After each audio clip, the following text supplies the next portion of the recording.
Hi, I'm Alex Petty. This is video 2, CrownVic Reviews.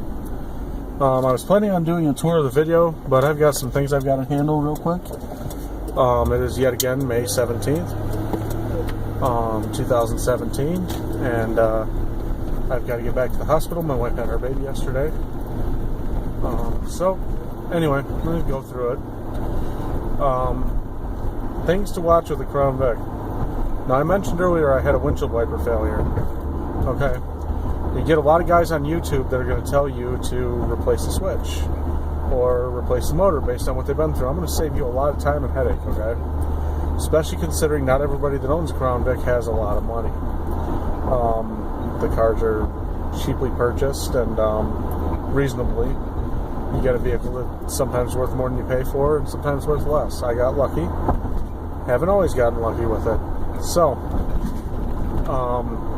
the best thing to do when you got a switch out, or when you got a windshield wiper problem, okay, they say that if it comes on for no reason and then shuts off, I got mine to rest at home.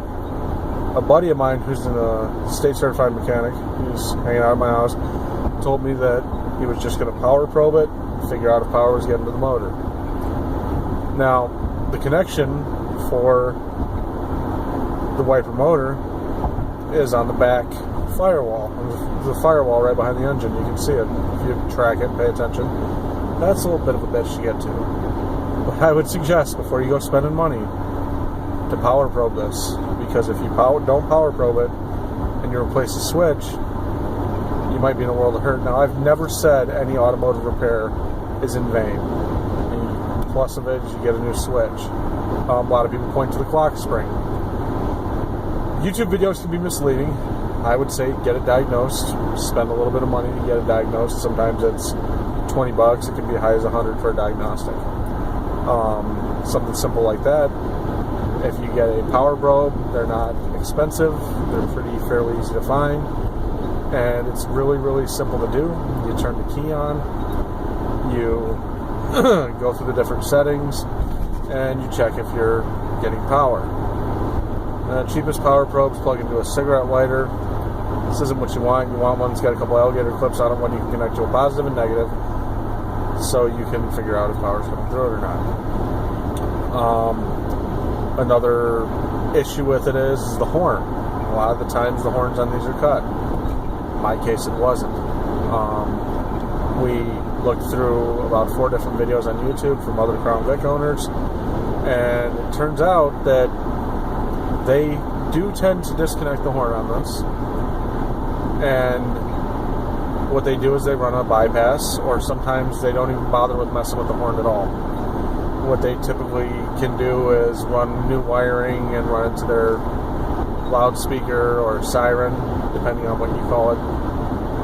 A loudspeaker can make a siren noise, so that's all based on their switches in the interior of the vehicle.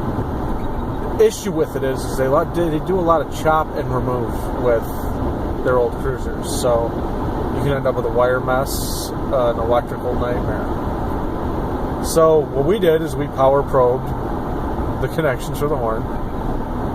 Luckily, my buddy, he has a 2011 F-150, so the connection for his horn was identical to the connection for this car. He connected my horns to his truck, and they didn't work. So we took his horns and connected them, and it worked. Now there's a lot of other things that can cause a horn not to work: faulty wiring, bad relay, bad clock spring. That's typically, with a clock spring though, when a clock spring fails, you're going to lose a lot more than just your horn. If you have a CrownVic with cruise control, you're going to lose the cruise control as well as the horn, similar to the Chrysler defect. Clock spring is not something that fails in these very often, so you definitely want to get a diagnostic. This is unsolicited advice. I appreciate you listening to me.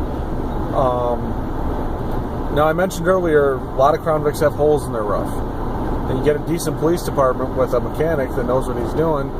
He's not going to punch a bunch of holes in the roof to wire up your light bar.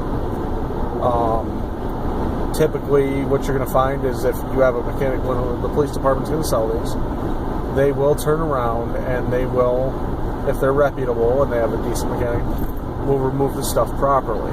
Some police departments do a hack job. And I've got a few parts in this car that aren't perfect. I've got a panel right by my passenger door that's been cut, so they can accommodate the wiring. Typically, unless you have two riders, two officers, you're not really going to have an officer sitting in your passenger seat.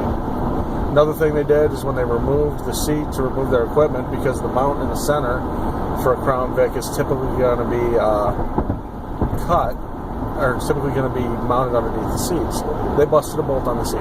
It's really annoying.